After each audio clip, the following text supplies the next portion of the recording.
talked you up, Ireland. We thought you're really up for it in the Super 12s, and you got conditions, you got a ground in your favour. You got Sri Lanka that have also struggled in this tournament in the past. But 128, would you be satisfied with that? If if you're looking for Ireland to upset Sri Lanka today, and if you're Sri Lanka, would you take that after losing the toss? We'll find out on Maruti Suzuki presents ESPN Cricket for T20 timeout. We'll hear shortly from Farveez, Maharoof and Niall O'Brien. First up, Anil Kumble in studio with me. How would you sum that innings up, Anil? Winning the toss and batting first, you would have expected that they will show a lot more intent. Paul Sterling, other than Paul Sterling, once he got out, rest of them just sort of hung in there to ensure that they got through those 20 overs. I mean, Harry Tector got some runs, but not at a strike rate that you would have wanted. I think the intent wasn't there, and even Hasaranga and Tikshna, who we spoke in the pre-match leading up to the match, we spoke about the two spinners. Yeah. They got wickets, but they never, I think Hasaranga gave us 6 and then Tikshna gave a 4. But that's just about it. That's about it. So yes, they'll be disappointed, but 128 is that tricky kind of a score for Sri Lanka. We saw that yesterday against Afghanistan, but then 128 is always a bit of a iffy score. So they'll hope that they'll get some early wickets. You talk about intent and you think, okay, if my opening batter is trying to scoop one the first ball, then that's good intent. But no, sometimes that's got it wrong too, right? Andy Balboni, such a big wicket. I know. Yeah. I mean, first ball he's facing, I don't know when he last played Kumara, so first ball, you sort of try that. But having said that, I think, against the spinners especially, they were looking to just knock singles off and not really having that kind of a body language where they said, okay, we have come here to sort of dictate terms. Yes, you may get blown away for 80, but is 128 enough? Sure. We'll soon okay, let me get Niall's thoughts on this, because I think as that innings went on, you continue to go back to the decision of Ireland at the toss. So Niall, how would you be sitting at half-time after what you've seen from the Irish batters? They'll be disappointed, 100%. That's a below par total. The average score there is about 171 in recent times in T20 cricket, batting first. So Ireland are way off the pace. Forget the toss. The toss, they made the decision. You still got to make a better fist of that. I think there was some intent there. Decision making probably wasn't quite right. I think what Anil was saying is spot on. You can afford to have a look for a couple of balls. Trying that ramp shot first up against an experienced, quality, quick. It's an ugly dismissal. Andy Balboni normally stays leg side and flays through the offside. So I suppose he's trying to maybe double bluff the opposition. But it goes again. It just smacks of the reliance on Paul Sterling for year on year on year. The burden for Paul Sterling to score big runs and score quick runs has been on his shoulders, on his back for a long time. And today he played well, Paul Sterling. He was the only batter really that looked like he had the better of the Sri Lankan attack. And once he got out, the innings just faltered. It went nowhere really. So the over-reliance really on Paul Sterling. And as Anil will know from coaching franchise cricket, when you're an opening batsman, you score quickly. You don't always get a chance to bat big. You get off to a good start.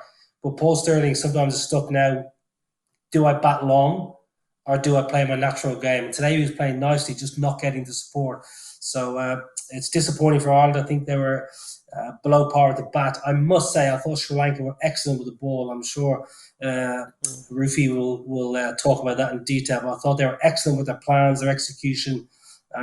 They summarised conditions pretty well, I thought. Yep, let's go straight to Farveez, Maharoof then. Spinners getting 4 for 44 in the 8 overs between them. That's Hasaranga and Tikshana. Dhananjay with the wicket. The bowlers all chipping in. Farveez, very efficient bowling performance from Sri Lanka. Yes, Raunak, I think 10 overs, 57 runs for 5 wickets among the 3 spinners. That itself shows. And also, whatever homework the Sri Lankans did tactically yesterday, probably before, have worked. I mean, it's no good feeling than when a plan comes through. And the way Dasun Shanaka handled the 2 important cog in his wheel, Tikshana and Wanindu Hasaranga, was very impressive. He knew when to attack. And also credit should go to bowlers like Chami Karunaratne, who did not have a good World Cup so far leading up to the game, and he bowled his heart out. I know he went for runs, but the aggression was very good. Binder Fernando, Lair Kumar started up well. I mean, they did the hard part by bowling at Paul Sterling, who was in $1 million form. So I think overall a brilliant display by Sri Lanka. I mean, they say you peak at the right time.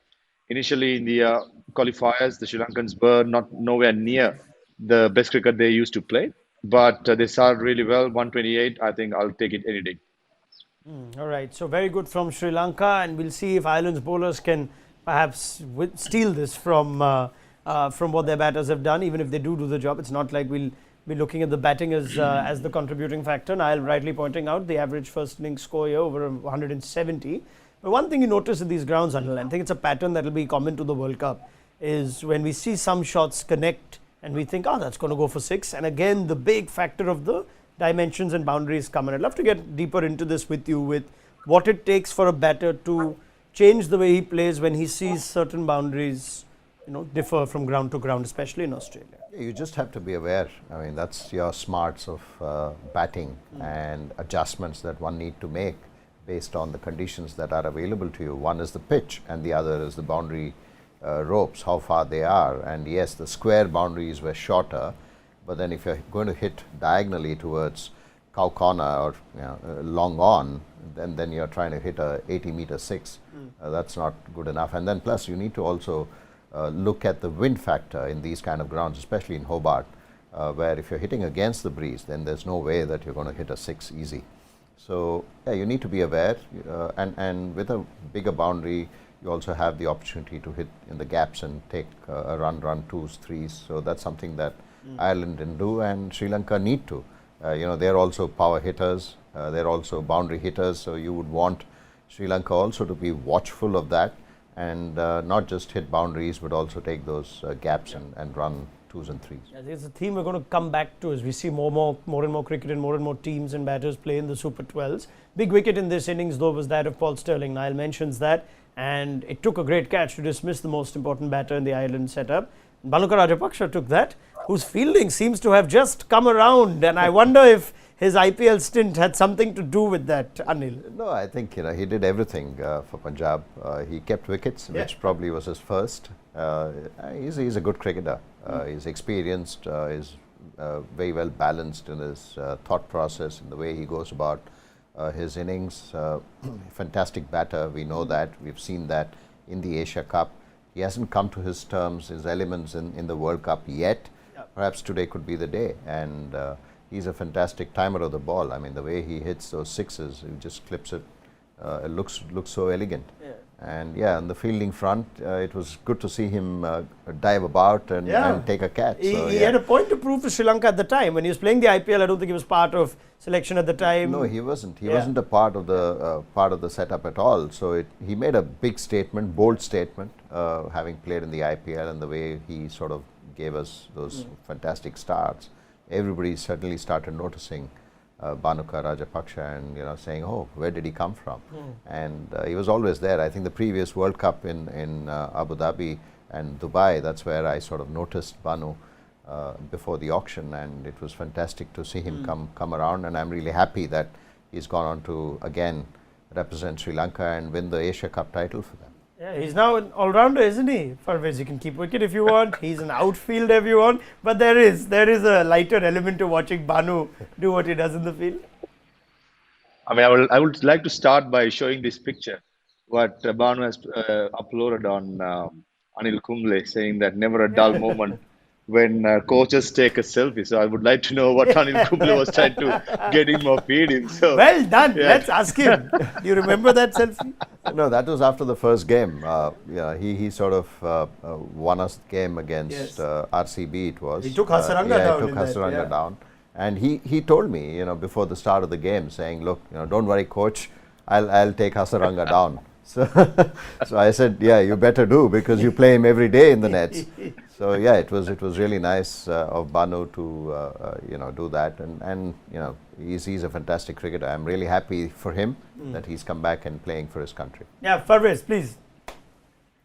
I think a very, very important point that you brought up, as well as Anil Bhai mentioned, that he had a time period where he went through some fitness issues. There were some strict guidelines being given by the National Selection Committee, which unfortunately he failed sometimes. But all in all, after I feel like, when it comes to fitness levels, not every player is in the same quality or the same level.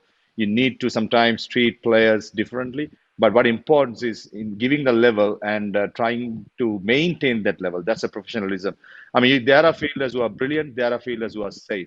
I would categorize Banu Rajapaksa as a safe fielder. I mean, we've seen in the past. I mean, he's quite safe. Yes, he's not the most agile in the field, but he will win you games with the bat. So those kind of players got to be handled differently. A little bit of love here and there, won't hurt you, and he will win you a couple of games because he too still due in this World Cup. And I'm pretty sure he's not that far away. All right, fair enough. That's for Bhanuka Rajapaksa. Now, if Sri Lanka need him to bat and get runs today, they would have lost a few wickets because Rajapaksa comes in a bit lower down the order. So let's ask Niall O'Brien what Ireland need to do to make a game out of the spinners. At least Garrett Delaney's in form, Niall. They've got two spinners of their own. How do Ireland make a fight out of this? Well, listen, they need the power play. The power play is going to be absolutely crucial. They've got Mark Adair, who's a power play expert. He's got a wonderful record, takes wickets, doesn't go for many runs. He can swing the ball both ways. So he's got to prey on any instability at top of the order. Obviously, a new face at top of the order known as Sanka. And Josh Little, who's bowling good pace. He's bowling 145 Ks, aggressive. He's going to be right at the batter. So I think two quicks up top. Garrett Delaney, yes, is bowling well, but I think the damage is going to have to be done in that power play by Little, by McCarthy and Mark Adair. If Ireland don't strike, I'd say 3 in the power play. I think Sri Lanka will get the job done. If Ireland can make some early inroads, we should have an interesting chase. All right. Farveez, prediction, Sri Lanka to do this easy?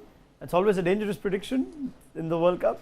Yeah, I would not like to call it pretty easy. I mean, cricket is a great level. We have seen it. But also, good point that Niall brought up. Josh Little, who played in the LPL last year, was very, very impressive. So he knows a thing or two about some of the Sri Lankan players who played alongside for his franchise. So I think Sri Lanka got to be a little bit careful. If he gets it up and swinging, he can be a nice pace. But I think Sri Lanka to their guns play, not about in her bat and get the job done. All right, fair enough. Josh Little knows a thing or two then about Sri Lanka's players. Farveez Maharoof brings up, he has LPL experience. Sri Lanka to do this? Straightforward? Yeah, they should. Yeah. I mean, it's not a straightforward score. I said, 128 is always a bit tricky. You need a good start from the openers. I mean, you generally do. But in a tricky score like this, you would want the openers to get off to a good start so that the dugout is a lot more, the nerves are a lot more calmer. So, yes, it's a bit tricky. For Ireland to win, they have to pick wickets in the power play. If they don't, then Sri Lanka should just. All right, let's see how things go. We'll keep an eye out on a new opening pair too. Dhananjay De Silva is partnering Kusal Mendis at the top. So we'll see who gets the points in what's the first fixture for these two teams in the Super 12s. And we'll also now build up to India versus Pakistan once this game is done. Big thank you to Anil Kumble as well as Farveez Maharoof and Niall O'Brien. More from them on Maruti Suzuki presents ESPN Cricket for T20 timeout at the end of this game.